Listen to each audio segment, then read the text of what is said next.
ভোলা সদর আসনের উদ্যোগে আয়োজিত আজকের এই সুবিশাল সমাবেশে প্রধান অতিথি হিসেবে আমাদের মাঝে উপস্থিত রয়েছেন মানবতার মুক্তির আন্দোলন বাংলাদেশ জামাত ইসলামীর সংগ্রামী নায়েবে আমির অধ্যাপক মুজিবুর রহমান, উপস্থিত 11 দলীয় ঐক্য জোটের শীর্ষস্থানীয় নেতৃবৃন্দ, প্রিয় সাংবাদিক বন্ধুগণ, আইন শৃঙ্খলা রক্ষায় নিয়োজিত বাহিনীর সদস্যবৃন্দ, জাতির জাগ্রত বিবেক সাংবাদিক বন্ধুগণ, প্রিয় ভোলাবাসী, আসসালামু আলাইকুম ওয়া রাহমাতুল্লাহি ওয়া বারাকাতুহু।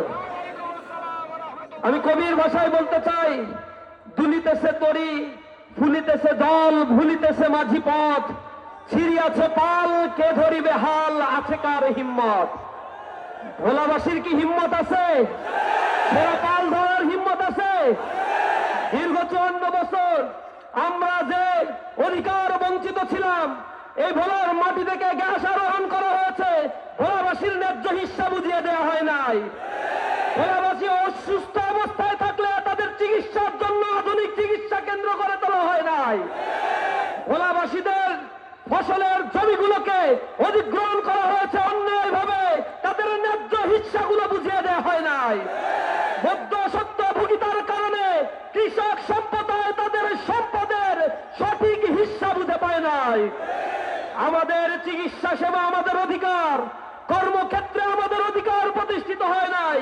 যারা এখানে নির্বাচিত হয়েছে তারা ফুলে ফেপে কোটি কোটি টাকার মালিক হয়েছে, ঢাকায় গাড়ি বাড়ি জমিয়েছে, জেল জুলুমের শিকার হয় নাই, আলিশান জীবন যাপন করে আজকে ভোলার মাটিতে এসে আবার ভোট চায়, আবার এমপি হওয়ার পরে সেই খায়েশ মিটানোর জন্য ঢাকায় অবস্থান করবে। তাদের এখানে ন্যূনতম ভোটারও না তারা। এমন লোক কি আপনারা চান? যারা আপনাদের পাশে ছিল তাদের পাশে আপনারা থাকবেন? আগামী 12ই ফেব্রুয়ারি আধিপত্যবাদের বিরুদ্ধে নিজেদের কণ্ঠকে উচ্চকিত করার সময়, ভারতীয় হিজমনির বিরুদ্ধে নিজেকে জাগিয়ে তোলার সময়, নিজের স্বদেশকে শকুনের হাত থেকে রক্ষা করার এক মুখ্যম সময়।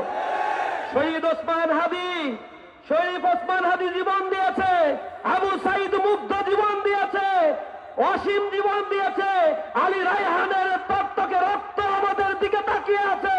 আমরা যদি নতুন বাংলাদেশ বিনির্মাণের এই ঘরে আবারও কোন আধিপত্যবাদকে এদেশে টেনে আনি, এর জন্য আমাদেরকেই চড়া মাসুল দিতে হবে। 12ই ফেব্রুয়ারি এর পক্ষে সবাই রায় দিয়ে বাংলাদেশে আধিপত্য ব্যবস্থার চিরস্থায়ী কবর রচনা করতে হবে। এর পক্ষে যদি রায় দেন তাহলে তত্ত্বাবধায়ক ব্যবস্থা পুনঃপ্রতিষ্ঠা হবে। এদেশের বিচার ব্যবস্থা, নির্বাচন কমিশন দুদক স্বায়ত্তশাসিত অবস্থায় পরিচালিত হবে। আপনাদের মৌলিক অধিকার হিসেবে আর কেউ ইন্টারনেট বন্ধ করে দিয়ে গণহত্যা চালাতে পারবে না। আমাদের হ্যাঁ পক্ষে যদি রায় দেন, এদেশের ক্ষমতার ভারসাম্য প্রতিষ্ঠিত হবে, প্রধানমন্ত্রী আর রাষ্ট্রপতির মধ্যে ক্ষমতার ভারসাম্য হবে। কেউ আপনাদের অধিকার নিয়ে ছিনিমিনি খেলতে পারবে না, কেউ সংবিধান ইচ্ছা মতো কাটাছেড়া করতে পারবে না।